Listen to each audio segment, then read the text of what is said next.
19h30, madame, monsieur, bonsoir et bienvenue à tous dans cette édition d'actualité. En perspective des élections qui pointent à l'horizon, l'Église, la mission évangélique des chrétiens, a invité ses fidèles à participer massivement au processus en vue de donner à la République démocratique du Congo des dirigeants respectueux de l'Éternel.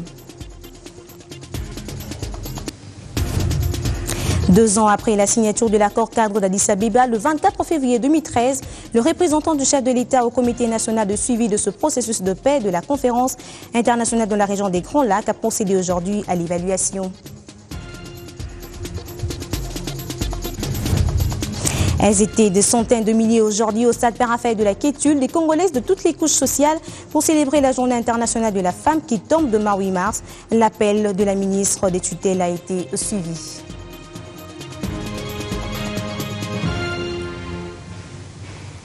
Bienvenue à tous. La célébration du 8 mars, moment choisi par l'Église, la mission évangélique des chrétiens pour faire la restitution du premier congrès de l'Église sur les prochaines élections. Le calendrier global électoral étant déjà publié. Libi Chungoua pour le reportage. L'Église évangélique de la RDC a choisi ce week-end pour faire la restitution de recommandations de son premier congrès tenu du 16 au 18 janvier dernier. De pertinentes recommandations qui ont balayé différents secteurs de la vie. Il y a les recommandations qui cadrent avec la mission, avec l'évangélisation. Il y a les recommandations qui cadrent avec le civisme et le patriotisme. Il y a aussi d'autres qui concernaient le domaine socio-culturel.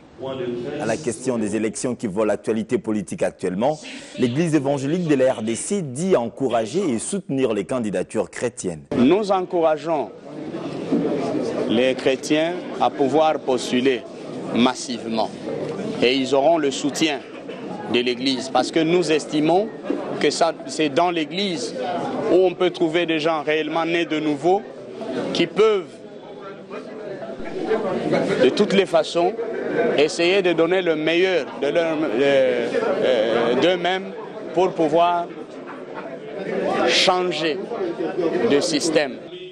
La gestion de la Rex Publica, tout le monde est appelé à apporter sa part et l'église au milieu du village n'est pas en reste. Des femmes et d'autres militants des droits de la femme ont pris d'assaut l'esplanade du stade Père-Raphaël de la Kétule à l'occasion de la célébration de la Journée internationale de la femme, célébrée le 8 mars de chaque année. En RDC, la commémoration est intervenue aujourd'hui 7 mars sous les thèmes autonomisation de la femme, autonomisation de l'humanité. Imaginez.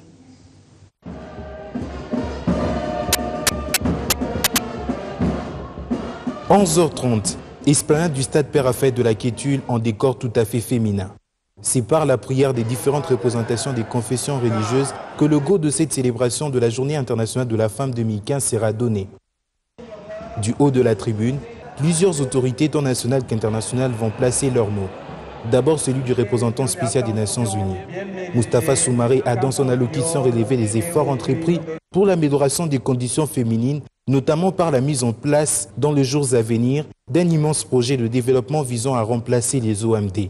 Ensuite, les propos du représentant du gouverneur de la ville-province de Kinshasa, la ministre provinciale Thérèse Olenga, avant ceux du ministre du Genre, Famille et Enfants Bijoukat, qui s'est apaisanti sur les 2 axes majeurs à retenir à l'occasion de cette journée. Je vous invite donc à retenir 2 choses. La première, une femme autonome est un bon pilier de développement de la République démocratique du Congo. Et la révolution de la modernité, c'est la femme d'abord.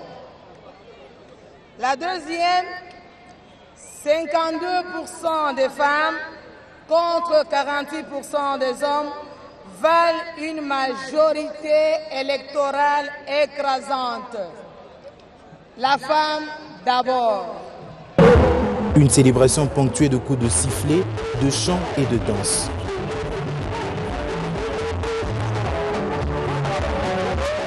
Une ambiance bon enfant pour donner le sourire et la joie à cet être victime depuis plus d'une décennie de plusieurs violences et injustices sociales. Parmi les participantes, nombreuses pensent que le défi demeure encore énorme pour la participation de la femme au développement du pays. Elles sont au micro de Cédric Ebondo. La femme est toujours sous-représentée dans le monde politique. La preuve, au Parlement, je suis députée, nous sommes à peine 10%, c'est pas beaucoup. Ce qui est vrai, il y a des avancées très significatives. Par rapport à la RDC, évidemment, il y a des avancées très significatives. Mais il va falloir encore faire un peu plus d'efforts pour que réellement les femmes comprennent de quoi il s'agit, quels sont leurs droits et comment y parvenir. Aujourd'hui, plus que tous les jours, nous pouvons nous dire qu'il y a des avancées. Il y a des avancées, mais les défis à relever restent encore majeurs. Raison pour laquelle, profitant de 2 années au cours desquelles nous sommes, 2015-2016, qui sont des années électorales en République démocratique du Congo, c'est le moment d'effectuer ou de renforcer le plaidoyer à l'endroit des institutions, toutes, à l'endroit des hommes surtout, pour que tout le monde comprenne la nécessité de faire profiter à notre pays de la substance que représente la femme.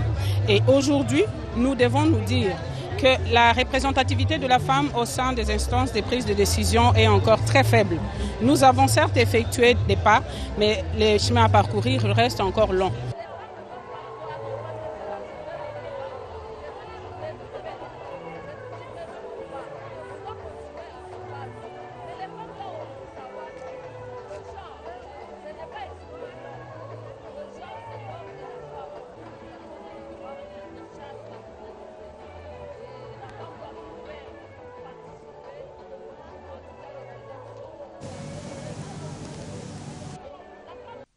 Et puis la 3e édition de la journée culturelle One Billion Rising, dédiée plus particulièrement à la danse, a eu lieu cette année pour une forte sensibilisation sur la lutte contre les violences sexuelles, avec comme mot d'ordre la révolution, ponctuée d'une forte participation des plus jeunes. Julie Sefou. Si la danse est un message, ceux qui n'écoutent pas les phrases peuvent bien être attirés par les mouvements des corps amassés en un lieu. Et ce n'est pas sans cause que ces personnes dansent. Elles sensibilisent contre les violences sexuelles. La 3e édition de One Billion Rising DRC a vu une forte adhésion, notamment juvénile. Un réconfort pour l'organisatrice quand on sait que les violences sexuelles tendent plus à se juvéniliser. C'est une bonne chose que les nouvelles générations se mobilisent pour dire non aux violences, ce qui permettra que les futurs leaders de ce pays ils soient beaucoup plus forts et intelligents que ce qui se passe actuellement. Ce que je voulais, c'est apporter ma contribution à la lutte. Cette année, le mot d'ordre, c'était révolution. Une révolution par rapport peut-être à la façon dont nous avons abordé les choses l'année passée. On a vu beaucoup plus grand, on a touché beaucoup plus de monde. On est parti vers les écoles, ça a été des moments de sensibilisation. Donc indépendamment du monde qui peut se trouver ici aujourd'hui dans la salle, il y a eu tout un travail de sensibilisation d'une 20aine d'écoles et je pense que c'est une révolution par rapport aux 2 années précédentes.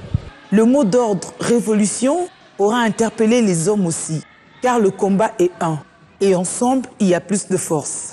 Plus les éditions se multiplient, plus les années passent, plus il y a des adhésions, plus il y a de mobilisation, plus il y a du monde qui vient. On se dit que le plaidoyer est plus grand et qu'il y a plus de sensibilisation autour. Donc par rapport à cette problématique de la lutte contre les violences faites à la femme et que le message il est en train d'arriver où il doit arriver. Plus de sensibilisation, une forte mobilisation, une adhésion tous azimuts, un seul message, halte aux violences sexuelles. Chacun est appelé à participer pour une paix durable à travers le monde en général et en République démocratique du Congo en particulier. Autre moment fort de cette journée, c'est la mise au point de Denis Kaloumé, un représentant du président de la République au comité d'appui technique du mécanisme régional de suivi qui a évalué les niveaux des engagements régionaux souscrits par le 13 chefs d'État de la région des Grands Lacs et également la présentation de différents accords. De nombreux progrès ont été enregistrés depuis la signature de l'accord cadre d'Addis Abeba. En croire le lieutenant général Kaloumé Numbi, représentant du chef de l'État au sein du comité d'appui technique du mécanisme régional de suivi. Des avancées notamment dans la traque contre les groupes rebelles actifs dans la région. S'agissant du rapatriement des réfugiés, certains pays, à l'exemple du Rwanda et l'Ouganda, demeurent sceptiques quant à l'identification de ces derniers. Premier engagement, continuer la réforme des secteurs de sécurité, spécialement en renforçant les capacités de l'armée et de la police et des services. Deuxième engagement national, c'est renforcer de l'autorité de l'État pour contrôler l'ensemble du territoire et empêcher que les groupes armés puissent déstabiliser les autres. Quatrième engagement, c'est promouvoir le processus de décentralisation que nous avons choisi nous-mêmes. C'est booster le développement économique. Cinquième, c'est procéder à la réforme des institutions, surtout des institutions économiques. Et enfin, le sixième, c'est celui qui prône la réconciliation, les concertations et tout ça. Le général a une fois de plus rappelé les principes d'engagement de ce protocole d'accord. Le général Numbi a toutefois invité l'ensemble de la population congolaise à la vigilance face à cette agression dont est victime la RDC. Parlons des questions monétaires qui intéressent particulièrement la Banque centrale du Congo en termes de plaidoyer en faveur d'une accélération du processus de récapitalisation, une des réformes initiées dans le cadre du programme avec le Fonds monétaire international. Le processus de récapitalisation de la Banque centrale du Congo, conçu en 2010 entre la Banque centrale et le gouvernement avec l'appui du Fonds monétaire international, bat de l'aile. Pourtant, un des préalables majeurs visant à permettre à l'Institut d'émission de mener à bon port les différentes réformes initiées. Ce déjeuner de travail entre la BCC et le premier directeur général adjoint du Fonds monétaire international, qu'accompagnaient notamment les représentants résidents et régionaux de cette institution de Bretton Woods, a permis aux deux parties de scruter la question. La récapitalisation de la BCC se veut donc un support important pour la conduite efficace de la politique monétaire, a souligné en substance Deogracias Mutombo Mwananyembo. Nous sommes en pleine modernisation de notre système national de paiement. Nous avons bénéficié d'un concours de la Banque mondiale, mais nous devons mettre en place la monétique nous-mêmes. Beaucoup de réformes, fonds de garantie de dépôt qui demandent des moyens. Nous avons estimé, vous le dites, et même vous demander votre appui, le FMI, dans le sens d'assistance technique pour nous permettre de voir comment on peut dégager des montages financiers qui puissent nous permettre d'avoir un montant qui puisse atteindre nos besoins actuels. Le FMI soutient l'accélération du processus de la récapitalisation de la BCC. Le premier directeur général adjoint du FMI encourage par ailleurs les réformes entreprises au niveau de la BCC. Autre temps fort, la remise par le gouverneur Deogracias Mutombo Mwananyembo d'un cadeau à son hôte. Il s'agit d'un tableau d'art représentant un marché symbolisant les lieux de rencontre des agents économiques en général. En outre, l'occasion était donnée à la BCC par le biais du directeur général de la politique monétaire et des opérations bancaires, Jean-Luc Kaïmbe, d'exposer sur le développement récent de l'économie congolaise et réformes à la BCC. Une journée porte ouverte a été organisée hier à la Banque mondiale en partenariat avec la RDC afin de souligner l'engagement de l'institution financière internationale à œuvrer pour les financements des projets de la société civile. Matimou Lobo et Julie Sifou. Œuvrer ensemble à des résultats durables, c'est le but de la journée porte ouverte organisée le 6 mars par la Banque mondiale dans son partenariat avec la RDC pour la société civile. Au menu, examen sur la sollicitation par la Banque mondiale d'un partenariat avec la société civile et le rôle de la société civile dans le projet financé par cette institution de Bretton Woods. Donc nous avons passé en revue un certain nombre de points. Nous avons eu des suggestions très importantes